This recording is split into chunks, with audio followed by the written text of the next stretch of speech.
எல்லாருக்கும் வணக்கம் மக்களே. எல்லாரும் எப்படி இருக்கீங்க? எல்லாரும் நல்லா இருப்பீங்கன்னு நம்புறேன். நாம இந்த காணொலியில என்ன பார்க்க போறோம் அப்படின்னு பார்த்தீங்க அப்படின்னா, 2026 சட்டப்பேரவைத் தேர்தல் தமிழ்நாட்டில் நடக்க போகுது காரணத்தினால, கண்டிப்பா பார்த்தீங்க அப்படின்னா, நம்ம 2026 எலெக்ஷன்ல யார் ஜெயிக்க போறா? யார் ஜெயிச்சிருக்கா? வரப்போகும் தேர்தலில் எப்படியெல்லாம் வெற்றி பெற போறாங்க? அவங்களுக்கு அந்த தொகுதியில என்ன மாதிரியான பலங்கள் இருக்கு?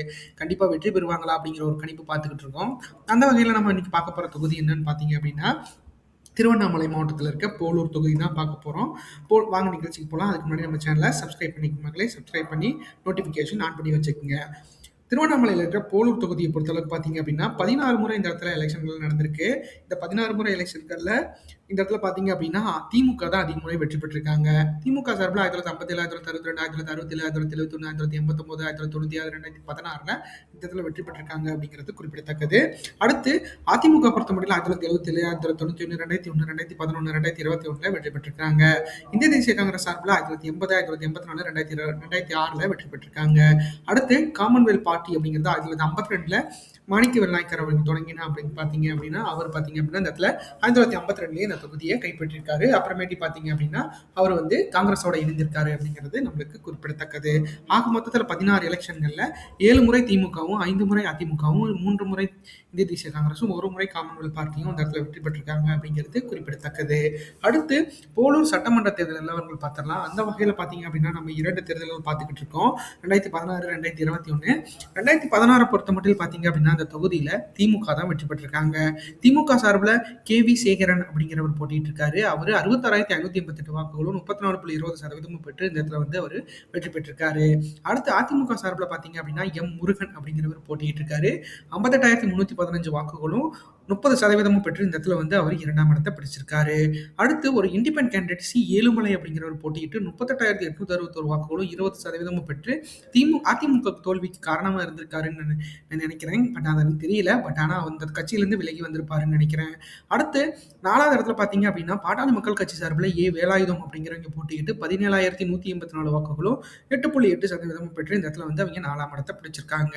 அடுத்து சிபிஐஎம் சார்பில் பார்த்தீங்க அப்படின்னா மக்கள் நல கூட்டணி சார்பில் சிபிஐஎம் தான் நின்றுருக்காங்க. அவங்க செல்வம் அப்படிங்கிறவங்க போட்டிட்டு 5,000 வாக்குகளும் 2.6% பெற்றிருக்காங்க அப்படிங்கிறது குறிப்பிடத்தக்கது. அடுத்து 2021 சட்டமன்ற தேர்தல் நிலவரங்களை பொறுத்தளவுக்கு பார்த்தீங்க அப்படின்னா அந்த தொகுதியில் மீண்டும் அதிமுக வெற்றி பெற்றிருக்காங்க. அதிமுக சார்பில் பார்த்தீங்க அப்படின்னா SS அக்ரி கிருஷ்ணமூர்த்தி அவர் தான் போட்டிட்டு இருக்காரு. அவர் 97,732 வாக்குகளும் 48.70% பெற்று இந்த இடத்துல அவர் வெற்றி பெற்றிருக்காரு அப்படிங்கிறது குறிப்பிடத்தக்கது. அடுத்து டிஎம்கே சார்பில் KV சேகரன் போன தடவை போட்டிட்டு அவரே தான் போட்டிட்டு இருக்காரு. அவர் 88,007 வாக்குகளும் 43.80% பெற்று இந்த இடத்துல அவர் 2ஆம் இடத்தை பிடிச்சிருக்காரு. அடுத்து நாம் தமிழர் கட்சி சார்பில் லாவண்யா அப்படிங்கிறவங்க போட்டிட்டு இருக்காங்க. அவங்க 10,197 வாக்குகளும் 5.10% பெற்று இந்த இடத்துல அவங்க 3ஆம் இடத்தை பிடிச்சிருக்காங்க அப்படிங்கிறது குறிப்பிடத்தக்கது. அடுத்து போலூர் மக்களவை தேர்தல் நிலவரங்கள் பார்த்துடலாம். அந்த வகையில் நம்ம 2 மக்களவை தேர்தல் நிலவரங்கள் எல்லாத்துலையும் பார்த்துக்கிட்டு இருக்கோம். 2019, 2024. 2019 பொறுத்த மட்டும் பார்த்தீங்க அப்படின்னா அந்த தொகுதி ஆரணி தொகுதியோட வரும். இந்த ஆரணி தொகுதியில் இந்தியன் நேஷனல் காங்கிரஸ் தான் வெற்றி பெற்றிருக்காங்க திமுக கூட்டணி சார்பில் போட்டிட்டு. அந்த வகையில் பார்த்தீங்க அப்படின்னா இந்தியன் நேஷனல் காங்கிரஸ் சார்பில் MK விஷ்ணு பிரசாத் அப்படிங்கிறவங்க போட்டிட்டு 1,05,667 வாக்குகளும் 55.82% வாங்கி வெற்றி பெற்றிருக்கிறாரு. அடுத்து அதிமுக சார்பில் ஏழுமலை அப்படிங்கிறவர் தான் இந்த இடத்துல போட்டிட்டு இருக்காரு. அவர் பார்த்தீங்க அப்படின்னா 65,365 வாக்குகளும் 34.53% பெற்று இந்த இடத்துல அவர் 2ஆம் இடத்தை பிடிச்சிருக்காரு. அப்புறம் ஒரு இண்டிபெண்ட் கேண்டிடேட் செந்தமிழன் அப்படிங்கிறவர் போட்டிட்டு இருக்காரு. அவர் ஒரு 4.10% வாக்குகள் வாங்கியிருக்காரு அப்படிங்கிறது குறிப்பிடத்தக்கது. அடுத்து பார்த்தீங்க அப்படின்னா நாம் தமிழர் கட்சி 4ஆம் இடத்துல தமிழரசி அப்படிங்கிறவங்க போட்டிக்கிட்டு 8,776 வாக்குகளும் 4.64% பெற்று இந்த இடத்துல அவங்க 4ஆம் இடத்தை பிடிச்சிருக்காங்க அப்படிங்கிறது குறிப்பிடத்தக்கது. அடுத்து கடந்த ஆண்டு நடந்த 2026 மக்களவைத் தேர்தலை பொறுத்தளவுக்கு பார்த்தீங்க அப்படின்னா அந்த தொகுதியில் மீண்டும் திமுக தான் வெற்றி பெற்றிருக்காங்க. திமுக சார்பில் பார்த்தீங்க அப்படின்னா MS தரணிவேந்தன் அப்படிங்கிறவர் போட்டிட்டு இருக்காரு. அவர் பார்த்தீங்க அப்படின்னா 92,055 வாக்குகளும் 48.63% பெற்று இந்த இடத்துல அவர் வெற்றி பெற்றிருக்காரு அப்படிங்கிறது குறிப்பிடத்தக்கது.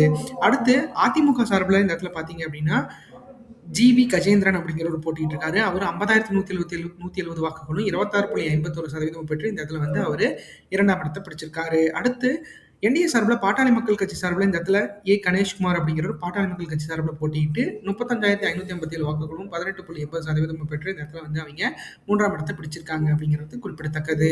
அடுத்து நாம் தமிழர் கட்சி சார்பில் பாக்கியலட்சுமி அப்படிங்கிறவங்க போட்டிட்டு 11,471 வாக்குகளும் 6.06% பெற்று இந்த இடத்துல வந்து அவங்க 4ஆம் இடத்தை பிடிச்சிருக்காங்க அப்படிங்கிறது குறிப்பிடத்தக்கது.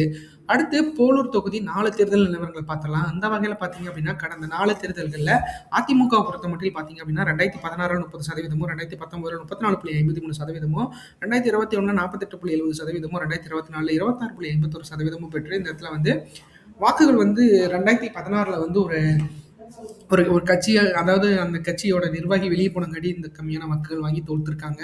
அதே பார்த்தீங்க அப்படின்னா 2021 அது மீண்டும் கைப்பற்றியிருக்காங்க அப்படிங்கிறது குறிப்பிடத்தக்கது. ஆக மொத்தத்தில் வெற்றி பெறும் அளவிற்கு வாக்குகள் வந்து இந்த இடத்துல வந்து அதிமுக வச்சிருக்காங்க அப்படிங்கிறதுல எந்த ஒரு ஐயமும் இல்லை. பார்க்கலாம் 2026 தேர்தல் எப்படி இருக்க போகுது அப்படின்ட்டு. அடுத்து திமுக பொறுத்த மட்டும் பார்த்தீங்க அப்படின்னா 2016 34.20%, 2019 55.82%, 2021 43.80%, 2024 48.63% பெற்று இந்த இடத்துல வந்து ஒரு வெற்றி பெறும் அளவிற்கு வாக்குகள் வச்சிருக்காங்க அப்படிங்கிறது நம்மளுக்கு உறுதியா தெரியுது. ஆக மொத்தத்தில் அது எப்படி நடக்க போகுது, என்ன பண்ண போறாங்க அப்படிங்கிறத நம்ம பொறுத்திருந்து பார்க்கலாம். அடுத்து நாம் தமிழர் கட்சியை பொறுத்தளவுக்கு பார்த்தீங்க அப்படின்னா 2016ல 0.30%, 2019 4.64%, 2021 5.10%, 2024 6.06% பெற்று இந்த இடத்துல வந்து ஒரு குறிப்பிட்ட அளவு வாக்குகள் வச்சிருக்காங்க அப்படிங்கிறது நம்மளுக்கு எந்த ஒரு ஐயமும் இல்லை. ஆனால் வெற்றி பெறும் அளவிற்கு இருக்கா அப்படிங்கிறது தான் மிகப்பெரிய அளவில் கேள்விக்குறியா இருக்கு. அடுத்து அடுத்து பார்த்தீங்க அப்படின்னா போலூர் தொகுதி வாக்காளர் நிலவரத்தை பத்தி பார்த்துடலாம். அதாவது இது அந்த இதெல்லாம் முடிஞ்சு தேர்தல் ஆணையம் வெளியிட்ட தேர்தல் வாக்காளர்கள் நிலவரம்.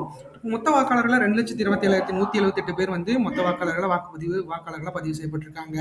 அதுல 1,11,902 ஆண் வாக்காளர்களும் 1,15,268 பெண் வாக்காளர்களும் இந்த இடத்துல வாக்காளர்களாக பதிவு செய்யப்பட்டிருக்காங்க அப்படிங்கிறது குறிப்பிடத்தக்கது. 3ஆம் பாலினத்தவர்கள் 8 பேர் இந்த இடத்துல வாக்காளர்களாக பதிவு செஞ்சிருக்காங்க. அடுத்து வாக்காளர்கள்லயே பார்த்தீங்க அப்படின்னா ஏஜ் வைஸ் கேட்டகரின்னு பார்க்குறப்போ 18 வயசுலேருந்து 34 வயசு வரைக்கும் இருக்கீங்க பார்த்தீங்க அப்படின்னா 37,823 ஆண் வாக்காளர்களும் 38,961 பெண் வாக்காளர்களும் இந்த இடத்துல வாக்காளர்களாக பதிவு செய்யப்பட்டிருக்காங்க. 35 வயசுலேருந்து 54 வயசு வரைக்கும் இருக்கீங்க பார்த்தீங்க அப்படின்னா 47,894 ஆண் வாக்காளர்களும் 49,335 பெண் வாக்காளர்களும் இந்த இடத்துல வாக்காளர்களாக பதிவு செய்யப்பட்டிருக்காங்க அப்படிங்கிறது குறிப்பிடத்தக்கது. அடுத்து 54 வயசுலேருந்து 65 வயசுக்கு மேலே இருக்கீங்க பார்த்தீங்க அப்படின்னா 26,185 ஆண் வாக்காளர்களும் 26,973 பெண் வாக்காளர்களும் இந்த இடத்துல வாக்காளர்களாக பதிவு செய்யப்பட்டிருக்காங்க அப்படிங்கிறது குறிப்பிடத்தக்கது. ஆக மொத்தத்தில் பார்த்தீங்க அப்படின்னா அதாவது ஜென்சியோட படை வந்து இந்த இடத்துல மிகப்பெரிய அளவில் வந்து 2026 எலெக்ஷன்ல சந்திக்க போறாங்க. ஸோ அது எந்த மாதிரி இருக்க போகுது, ஏன்னா இப்பவே வந்து மிகப்பெரிய அளவில் வந்து அதிமுக திமுகவுக்கு மிகப்பெரிய அளவில் ஒரு சிறிய ஒரு பயம் வந்து வந்திருக்கு. ஏன்னா தமிழகத்துக்கு புதுவரமாக வந்திருக்க தமிழக வெற்றி கழகத்தோட வாக்காளர்கள் எல்லாம் பார்த்தீங்கன்னா இந்த ஜென்சி சீட்டு தான். ஸோ அவங்க வந்து ஒரு 30% தான் இருக்காங்க. பட் ஆனால் பார்த்தீங்க அப்படின்னா அதுலேயும் வந்து 5-10% வந்து இந்த 2 கட்சிகளும் ஹோல்ட் பண்ணி வச்சிருக்காங்க.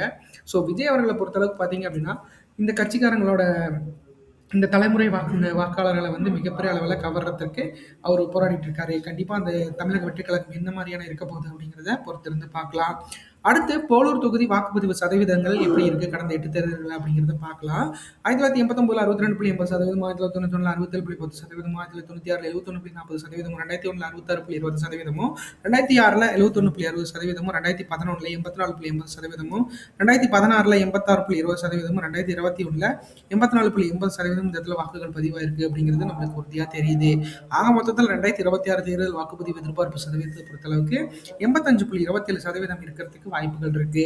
ஏன்னா இந்திய தேர்தல் ஆணையத்தை பொறுத்தளவுக்கு பார்த்தீங்க அப்படின்னா திருவண்ணாமலை மாவட்டத்தில் மிகப்பெரிய அளவில் வந்து வாக்குகளை சேகரித்து கொடுத்துட்டு இருக்காரு அப்படிங்கிறது உறுதியாக தெரியுது. ஆக மொத்தத்தில் அந்த கலெக்டர் வந்து மிகப்பெரிய அளவில் வாக்குகளை வாங்கி கொடுத்துட்டு இருக்காரு.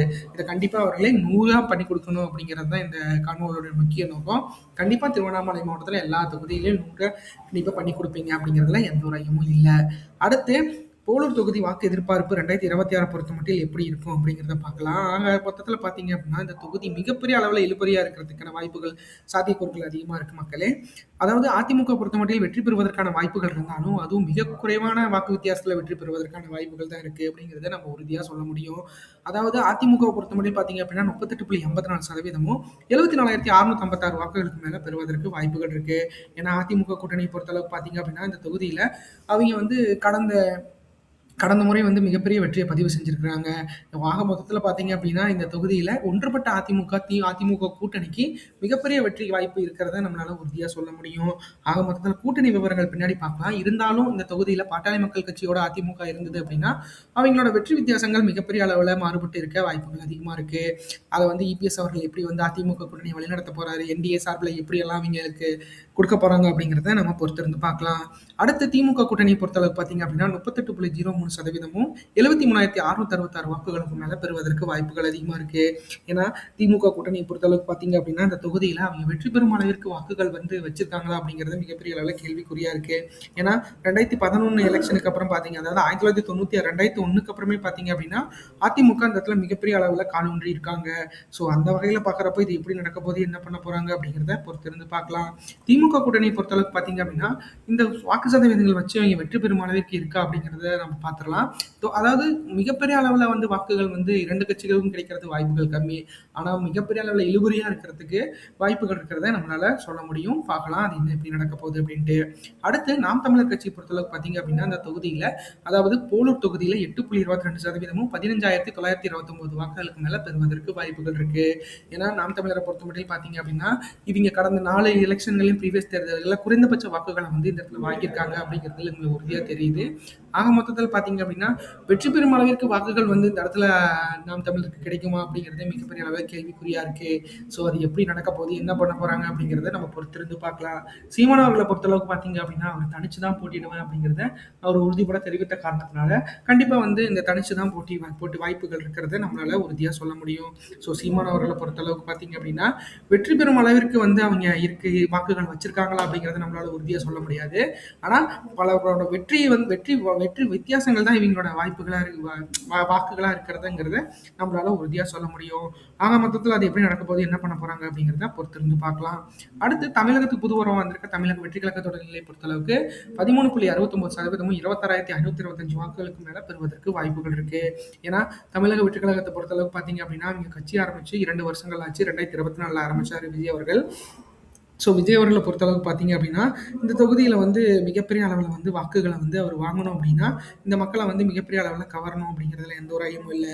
அது என்ன எப்படி இருந்தாங்க, எப்படி பண்ண போகிறாங்க அப்படிங்கிறத நம்ம பொறுத்திருந்து பார்க்கலாம்.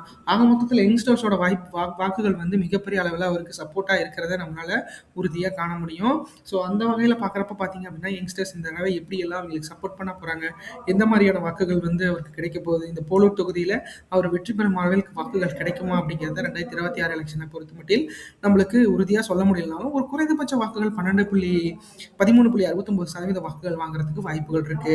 பார்க்கலாம் மக்கள். ஏன்னா மக்களோட மனப்பான்மை, மக்களோட நிலை, மக்களோட அந்த அந்த ஒரு மனசு வந்து எப்போ வேணாலும் எப்படி வேணாலும் மாறும்.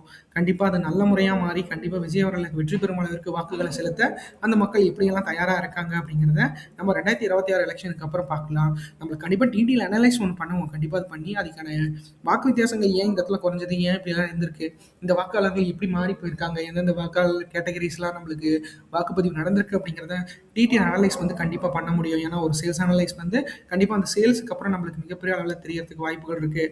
அந்த மாதிரி இது ஒரு எனக்கு ஒரு சேல்ஸ் மாதிரி தான். இப்போ வந்து நான் மார்க்கெட்டிங் லெவலில் தான் மட்டும்தான் நான் பேசிகிட்டு இருக்கேன். கண்டிப்பாக சேல்ஸ் ஆனதுக்கப்புறம் அந்த ரெக்யர்மெண்ட் வந்து கண்டிப்பாக உங்களுக்கு சொல்கிற மாதிரி கண்டிப்பாக வந்து நான் உங்களுக்கு தேர்தல் முடிஞ்சதுக்கப்புறம் எலெக்ஷன் ரிசல்ட்ஸை பற்றி நான் உங்களுக்கு வந்து தெளிவாக சொல்கிறேன் அப்படிங்கிறதுல எந்த ஒரு ஐயமும் இல்லை. பார்க்கலாம் அது எப்படி நடக்க போகுது, என்ன பண்ண போகிறாங்க அப்படின்ட்டு. அடுத்து 2026 தேர்தல், தமிழ்நாடு தேர்தல் கூட்டணி எதிர்பார்ப்பு இப்படியெல்லாம் இருந்தால் முன் சொன்ன வாக்குகள் கிடைக்கிறதுக்கு வாய்ப்புகள் இருக்கிறத நம்மளால உறுதியாக சொல்ல முடியும். அந்த வகையில் பார்த்தீங்க அப்படின்னா அந்த இடத்துல அதிமுக கூட்டணியில் பாஜக, பாமக, தேமுதிக, தமிழ் மாநில காங்கிரஸ்லாம் இருந்தாங்க அப்படின்னா 38.54% வாக்குகள் கிடைக்கிறதுக்கு வாய்ப்புகள் இருக்கு. ஏன்னா அதிமுக பொறுத்த மட்டும் பார்த்தீங்க அப்படின்னா பாஜகவும் தமிழ் மாநில காங்கிரஸும் என்டிஏல இருக்காங்க. ஸோ என்டிஏல சிறு சிறு அமைப்புகள் வந்து நிறைய இடத்துல இருக்காங்க. ஸோ அவங்கெல்லாம் கண்டிப்பாக பிளாங்காக வந்து அதிமுகவுக்கு இப்போ சப்போர்ட் பண்ணுற மாதிரி தான். ஸோ அந்த வகையில் இப்போ பாமகவும் தேமுதிகவும் இவங்களோட இணைந்தாங்க அப்படின்னா இந்த வாக்கு வித்தியாசங்கள் மிகப்பெரிய அளவில் கிடைக்கிறதுக்கு வாய்ப்புகள் இருக்கு. அதை வந்து அன்புமணி ராமதாஸ் அவர்களோ இல்லை ராமதாஸ் ஐயா அவர்களோ எப்படியெல்லாம் வந்து அது பண்ண போறாங்க, என்ன பண்ண போறாங்க அப்படிங்கிறத நம்ம பொறுத்திருந்து பார்க்கலாம். ஏன்னா அவங்களுக்கு உட்கட்சி பூசல் வந்து கொஞ்சம் அதிகமா இருக்க காரணத்தினால இப்போ 2 பேருமே வந்து கொஞ்சம் ஓரளவுக்கு எந்த கட்சியில் நாங்கள் இணைய போகிறோம் அப்படிங்கிறத அவங்க சொல்லாமே இருக்காங்க. ஸோ கண்டிப்பாக அது வந்து அதிமுக கூட்டணியாக இருந்தது அப்படின்னா அதிமுகவுக்கு மிகப்பெரிய அளவில் ஒரு பம்பரான வெற்றி வாய்ப்பு கிடைக்கிறதுக்கு மிகப்பெரிய அளவில் வாய்ப்பு இருக்கிறத நம்ம வட மாவட்டங்களில் பொறுத்தளவுக்கு பார்த்தீங்க அப்படின்னா அவங்களுக்கு, அதாவது 65 தொகுதியிலேருந்து 80 தொகுதி வரைக்கும் அவங்களுக்கு பலம் இருக்குது மக்களையே. நான் இருக்கிற பவானி தொகுதி வரைக்குமே எங்களுக்கு மக்களுக்கு செல்வாக்கு இருக்குது. ஸோ அந்த வகையில் பார்க்குறப்ப கண்டிப்பாக பாமகவை கண்டிப்பாக அதிமுக வந்து கண்டிப்பாக இணைக்காமல் விட மாட்டாங்க. ஏன்னா அதுக்கான சாத்தியக்கூறுகள் நிறையா இருக்குது. ஸோ அதை வந்து இபிஎஸ் அவர்கள் என்ன பண்ண போறாருங்கிறத பொறுத்து இருந்து பார்க்கலாம். அடுத்து திமுக கூட்டணி பொறுத்தளவுக்கு பார்த்தீங்க அப்படின்னா இந்திய தேசிய காங்கிரஸ், சிபிஐஎம், விடுதலை சிறுத்தைகள் கட்சி, மக்கள் நீதி மய்யம் போன்ற கட்சிகள், அவங்களோட மதிமுக போன்ற கட்சிகள் அவங்களோட இணைந்த காரணத்தினால 38.03% வாக்குகள் கிடைக்கிறதுக்கு வாய்ப்புகள் இருக்கு. வெற்றி பெறும் அளவிற்கு வாக்குகள் இருந்தாலும் அது ஒரு மினிமம் ஆஃப் வாக்குகள் வித்தியாசத்துல தான் அதிமுக வெற்றி பெறும் அப்படிங்கிறதுல இந்த தொகுதியில எந்த ஒரு ஐயமும் இல்லை. ஆக மொத்தத்தில் அது எப்படி நடக்க போகுது, என்ன பண்ண போறாங்க அப்படிங்கிறத பொறுத்து இருந்து பார்க்கலாம். ஏன்னா திமுக பொறுத்தமட்டில் பார்த்தீங்க அப்படின்னா அந்த தொகுதியில் ஏற்கனவே 2016 அதாவது ரொம்ப நாள் கேப்ல வெற்றி பெற்றிருக்காங்க. ஸோ அந்த வகையில் பார்க்குறப்போ இந்த 2026 எலெக்ஷன் மறுபடியும் அவங்களுக்கு கை கொடுக்குமா, இல்லை அவங்களோட வெற்றி வித்தியாசங்கள் எப்படி இருக்க போகுது அப்படிங்கிறத நம்ம பொறுத்திருந்து பார்க்கலாம். ஆக மொத்தத்தில் பார்த்தீங்க அப்படின்னா அதிமுக கூட்டணிக்கு இந்த இடத்துல வெற்றி வாய்ப்புகள் இருக்கு. ஸோ அதுக்கு வந்து மிகப்பெரிய அளவில் வந்து அவங்களுக்கு எப்படி வெற்றி வாய்ப்பு இருக்குன்னா ஒரு 1000 வாக்குகள் வித்தியாசத்தில் தான் வெற்றி பெறும் அளவிற்கு வந்து அதிமுக கூட்டணிக்கு பலம் இருக்கு. ஸோ அதை வந்து திமுக கண்டிப்பாக அனலைஸ் பண்ணி கண்டிப்பாக வெற்றி பெறுவதற்கான வாய்ப்புகள் வந்து அவங்க ஏற்படுத்திப்பாங்க அப்படிங்கிறதுல எந்த ஒரு ஐயமும் இல்லை. பார்க்கலாம் அது என்ன நடக்க போகுது, எப்படி பண்ண போறாங்க அப்படிங்கிறத நம்ம பொறுத்திருந்து பார்க்கலாம். அடுத்தது பார்த்தீங்கன்னா நாம் தமிழரை பொறுத்த மட்டும் பார்த்தீங்க அப்படின்னா கூட்டணிகளை பற்றி இப்போ எங்கேயுமே அவங்க விவாதிக்கல. ஸோ கூட்டணிகளை அவங்க இணைவாங்களா அப்படிங்கிறதே மிகப்பெரிய அளவில் ஒரு கேள்விக்குறியா இருக்க காரணத்தினால கண்டிப்பாக தனிச்சு போட்டிட்டா 8.22% வாக்குகள் வாங்குறதுக்கு வாய்ப்புகள் இருக்கு. இதுவே வந்து அவங்க கூட்டணின்னு பார்த்தீங்க அப்படின்னா அதிமுகவோட சேர்ந்தாங்க அப்படின்னா மிகப்பெரிய வெற்றியை தமிழ்நாடு முழுவதும் பெறுவதற்கு வாய்ப்புகள் இருக்கிறத நம்மளால உறுதியாக சொல்ல முடியும். அது வந்து அது எந்த நிலைமையில் இருக்கு, எப்படி பண்ண போறாங்க. ஏன்னா சீமான் அவர்களை பொறுத்தளவுக்கு பார்த்தீங்க அப்படின்னா அவங்க ஒருமித்த கருத்தை நாங்கள் கூட்டணி கட்சிகளோட இருந்து செயல்பட போறதில்லை அப்படிங்கிறத ஒரு உறுதியாக சொல்லிக்கிட்டு இருக்காரு. ஸோ கண்டிப்பாக அதே மாதிரி அவர் இருந்தார் அப்படின்னாலும் கண்டிப்பாக அவர் தனிச்சு தான் போட்டிடுவார் அப்படிங்கிறது எந்த ஒரு பயமும் இல்லை.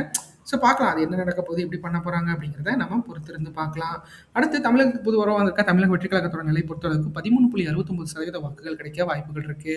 ஏன்னா இங்கே யங்ஸ்டர்ஸை நம்பி விஜய் அவர்கள் மிகப்பெரிய அளவில் ஒரு கட்சி தொடங்கி அந்த இடத்துல நம்ம வெற்றி பெற்று மிகப்பெரிய அளவில் ஆட்சி அமைக்கணும் அப்படிங்கிறத வந்து அவர் உறுதி பூண்டு வந்திருக்காரு. ஸோ அவர் பார்த்தீங்க அப்படின்னா சினிமா துறையை விட்டு மிகப்பெரிய அளவில் விலகி வந்திருக்க காரணத்தினால கண்டிப்பாக மக்கள் அவருக்கு சப்போர்ட் பண்ணுவாங்க அப்படிங்கிறதுல எந்த ஒரு ஐயமும் இல்லை. இது நாள் வரைக்கும் அந்த நடிகர்கள்லாம் பார்த்தீங்க அப்படின்னா நடிச்சுக்கிட்டு மறுபடியும் வந்து அரசியலில் இருப்பாங்க.